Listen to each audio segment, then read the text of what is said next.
Bonjour les comptables et bonjour les entrepreneurs. Aujourd'hui, une vidéo simple pour vous montrer comment synthétiser votre comptabilité rapidement.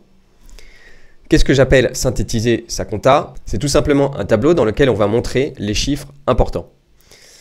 Quels sont les chiffres importants? Tout simplement, ce sont les chiffres qui vont vous permettre de piloter les finances de l'entreprise. Parce qu'ils vous montrent ce qu'il faut faire pour améliorer la rentabilité et donc la trésorerie. Enfin, ça va être les informations qui vont vous permettre de vérifier la comptabilité. Pourquoi? Tu vas le comprendre dans la démonstration qui va suivre. Lorsque tu sors les données comptables d'une entreprise, c'est à ce moment-là que tu te rends compte qu'il y a des erreurs ou qu'il manque des opérations. En comptabilité, synthétiser ou vérifier, c'est le même exercice. Et tant mieux parce que ça va faire gagner du temps au comptable pour vérifier son propre travail, au chef d'entreprise pour analyser son business, savoir où il va et d'en déduire des décisions. Le problème, c'est qu'aujourd'hui, les applications comptables, elles ne permettent pas de faire un budget, elles ne permettent pas d'afficher des tableaux simples permettant de synthétiser les données importantes, ou lorsqu'elles permettent de le faire, c'est assez complexe, ce qui fait qu'on les utilise très rarement. La conséquence pour les entrepreneurs, c'est que c'est difficile pour eux, à partir de ces documents, le bilan, le compte de résultat, d'en déduire ce qu'il faut faire pour améliorer sa trésorerie et améliorer sa rentabilité. Alors, comment on va faire? Première chose, on va récupérer le fichier des écritures comptables, le fichier FEC, qui est tout simplement la liste de toutes les écritures. Aujourd'hui, toutes les applications comptables sont capables de générer un fichier FEC. La deuxième chose, c'est qu'on va utiliser une application spécialisée qui va nous permettre de synthétiser toutes ces écritures. Il existe plusieurs applications. Il y en a qui sont assez complexes à utiliser. Généralement, il faut payer un abonnement ou encore elles sont réservées aux experts comptables. Donc pour les chefs d'entreprise ou tout simplement les comptables qui veulent une application clé en main qui soit utilisable tout de suite, je vous conseille d'utiliser Power Report. C'est une application Excel. Vous connaissez déjà, tout le monde a Excel aujourd'hui. Il n'y a pas besoin d'installation, il n'y a pas d'abonnement à payer. C'est avec cette application que je vais faire la démonstration qui va suivre. Alors, ce que vous allez faire, vous allez sur la plateforme sécurisée Podia dont le lien est dans la description de cette vidéo. Vous retrouvez le descriptif de l'application et le bouton pour télécharger. Vous arrivez ensuite dans un espace dans lequel vous avez des vidéos qui vous expliquent chaque étape et des exemples de fichiers FEC pour tester l'application. Je vous laisse la télécharger et je vous retrouve juste après pour la démonstration. Je vais partir d'un cas client pour que ça soit vraiment concret. Bien, là on est sur mon écran. Vous voyez l'application Power Report, c'est un fichier Excel tout simplement. Vous double-cliquez pour l'ouvrir. Ensuite, on arrive dans un fichier Excel dans lequel il y a plusieurs onglets que je vais vous expliquer un par un. Ok, donc d'abord une présentation globale de Power Report. On retrouve tous les modules de la gestion financière. Donc suivez ma souris. En bas, on a en rouge un onglet pour rentrer les paramètres de la société, le nom, le début de l'exercice et les codes journaux. On a également un onglet pour importer évidemment le fichier FEC, le fichier des écritures.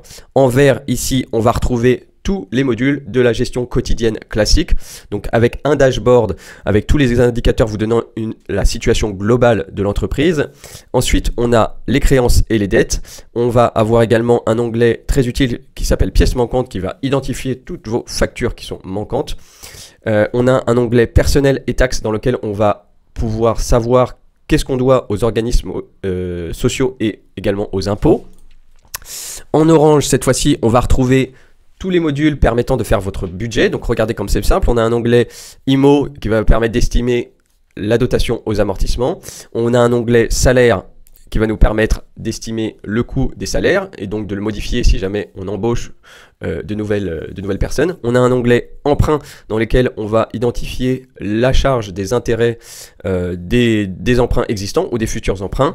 Et effectivement, on a un onglet budget dans lequel on va se donner des objectifs en termes de chiffre d'affaires, en termes de charges et donc d'estimer le résultat pour le nouvel exercice. En bleu, cette fois-ci, on va retrouver tous les modules permettant de calculer votre rentabilité. Donc évidemment, on va retrouver un petit module qui va vous permettre d'estimer la variation de stock. Et ensuite, on a 3 autres onglets qui sont des reporting. Donc un premier reporting ici qui va vous permettre d'avoir une vision visuelle de votre activité. On va avoir un onglet reporting simplifié ici qui permet d'afficher simplement, d'expliquer simplement le résultat. Enfin, on a un reporting détaillé. Donc voilà, vous retrouvez le même design que l'onglet budget et avec les chiffres cette fois-ci réalisés, avec le détail par compte comptable et avec du coup le calcul du résultat comptable. Ok, maintenant je vais remettre ma caméra et on va voir les modules dans le détail. Vous allez voir comment on va simplifier la gestion financière. Allez, restez concentrés, c'est parti. Et maintenant, on a un premier onglet qui s'appelle l'onglet import, dans lequel on va pouvoir aller importer le fichier FEC, le fichier des écritures comptables. Donc on a un bouton import, on va chercher le fichier FEC pour l'ouvrir et l'intégrer. Les calculs se font automatiquement, on n'a plus qu'à exploiter les données. Allez, c'est parti, je vous en fais la démonstration. Alors en premier, je vais te montrer ce qu'on appelle le dashboard.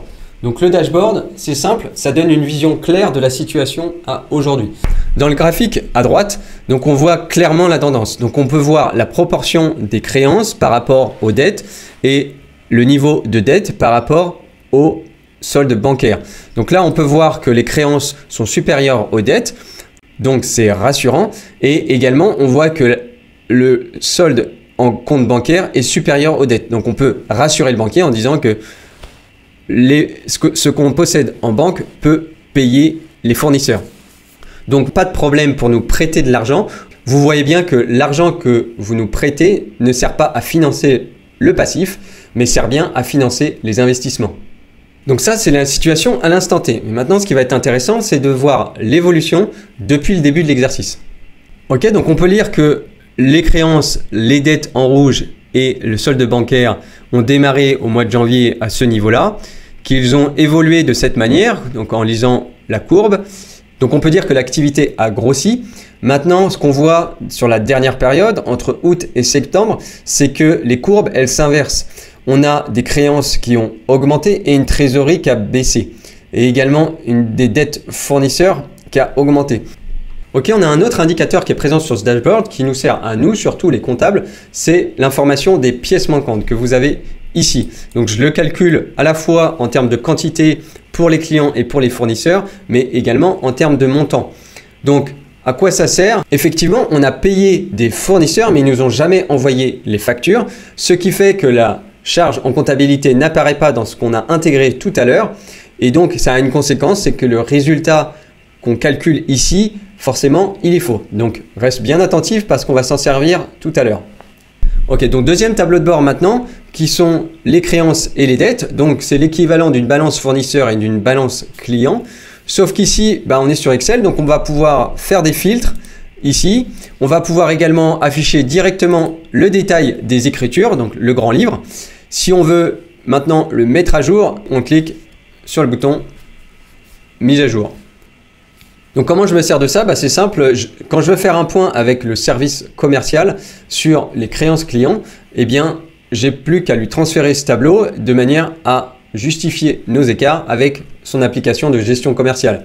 Ça peut servir également à relancer les clients.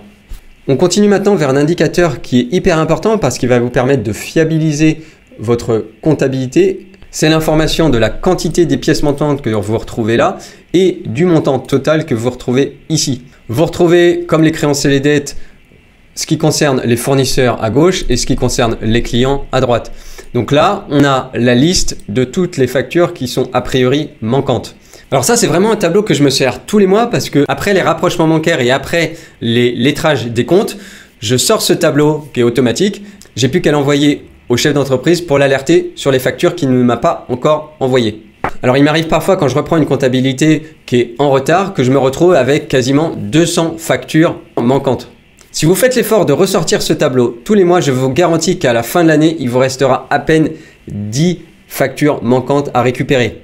Combien d'experts comptables galèrent chaque année pour sortir un bilan? L'exercice se termine au mois de décembre et il faut attendre le mois de mai pour avoir les bilans. Moi, pour tous les clients que j'accompagne, je leur dis ça, c'était avant. Vous aurez maintenant le bilan dès le mois de février. Donc on continue maintenant dans un onglet qui est assez simple, qui est un listing des autres comptes de tiers. Donc pareil, on appuie sur le bouton Mage pour le mettre à jour et on clique sur la ligne pour avoir le détail des écritures.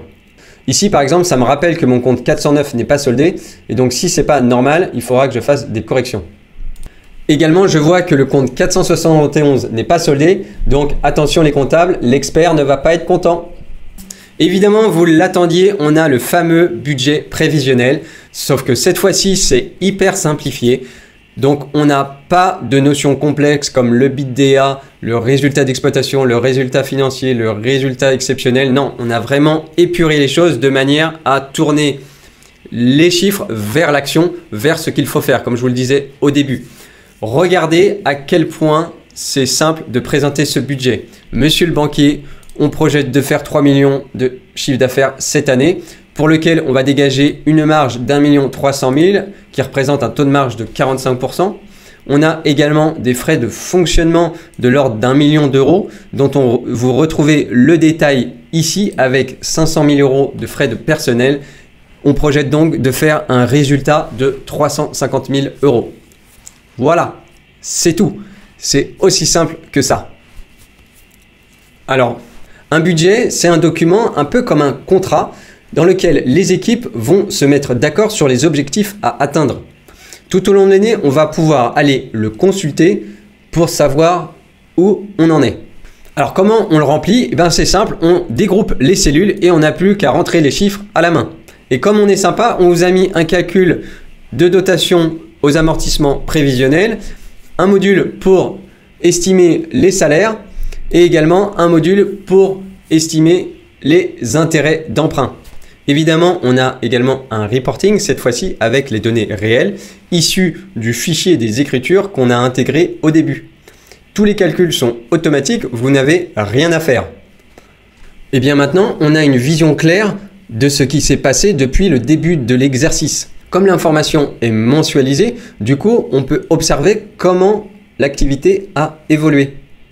Là, je vous montre une entreprise que vous ne connaissez pas et regardez comment c'est facile à lire.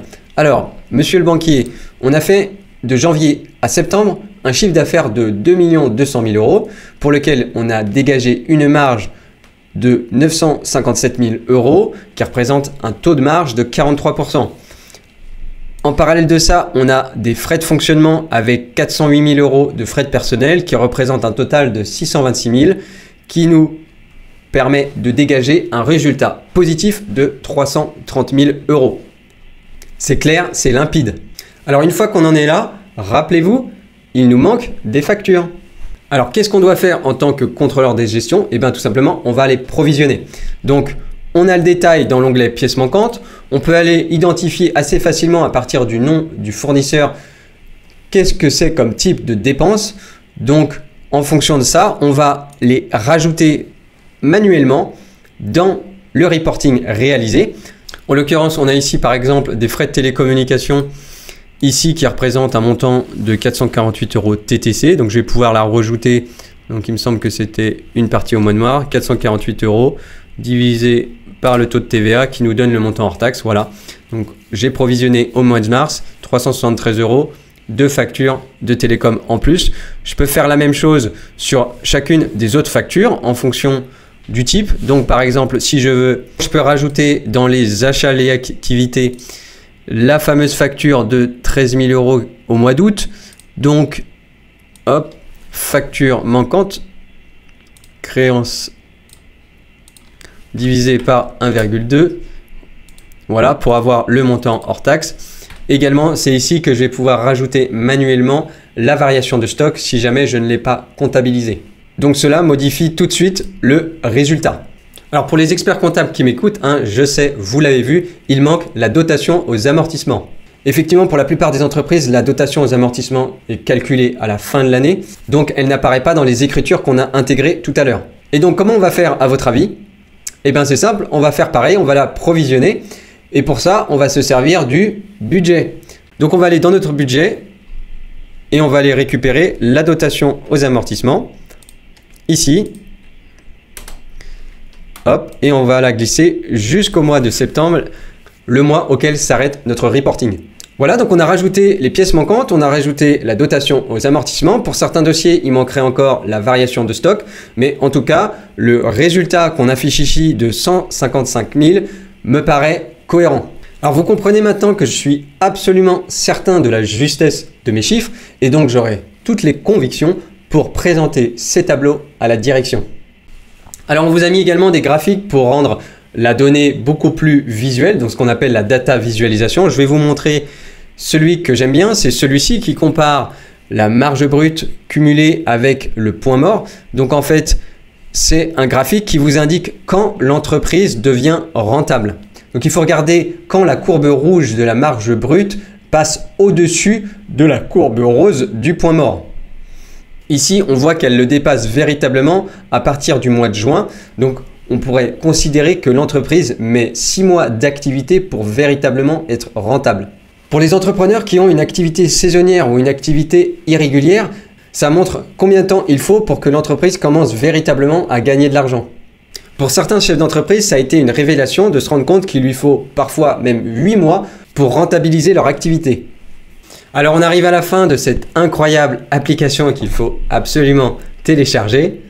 Et cerise sur le gâteau, on vous a rajouté un reporting ultra simplifié pour le comparer avec le budget.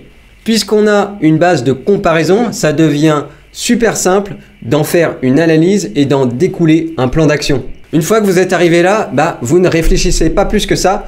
Vous montrez ces tableaux aux équipes, vous mettez le sujet sur la table et vous allez voir que juste en discutant, un plan d'action va ressortir tout simplement. Tout le monde va voir que les objectifs en termes de chiffre d'affaires n'ont pas été atteints. Donc forcément, le responsable commercial, il va se sentir concerné. Il va donner une explication. La marge est inférieure aux objectifs non seulement en euros, mais également en pourcentage. On perd 2 points de marge par rapport à ce qu'on avait prévu. Donc ça, forcément, les équipes techniques ou le responsable d'exploitation, il a forcément une explication. Quand vous faites ça, vous mettez les équipes en face de leurs responsabilités. Et c'est votre rôle en tant que comptable ou en tant que contrôleur de gestion. Alors on a dépassé le budget sur les frais de fonctionnement. Donc pour comprendre pourquoi, il faut aller dans ce cas-là voir le détail. Et donc on peut lire que déjà sur les frais de personnel, on est supérieur à hauteur de 40 000 euros.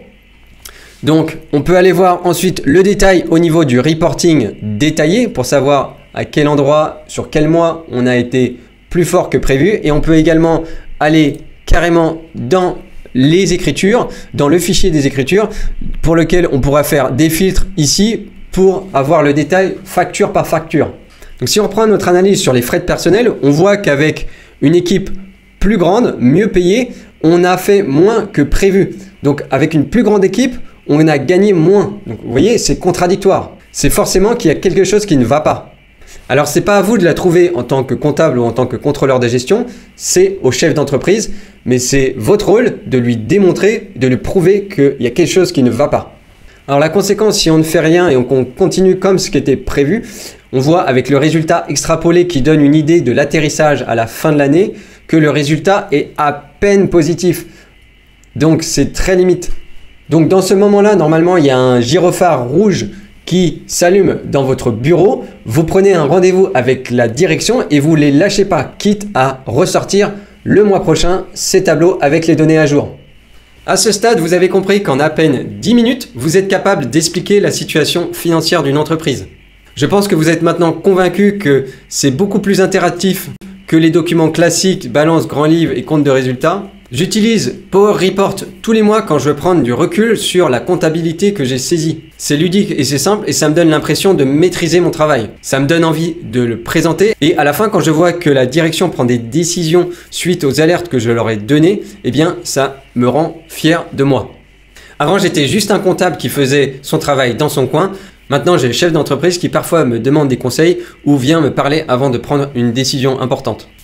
Alors pour que vous mettiez tout ça en route hyper rapidement, Power Report est vendu à travers une plateforme de formation qui s'appelle Podia, dans lequel tu vas retrouver mes vidéos de démonstration pour apprendre à l'utiliser rapidement.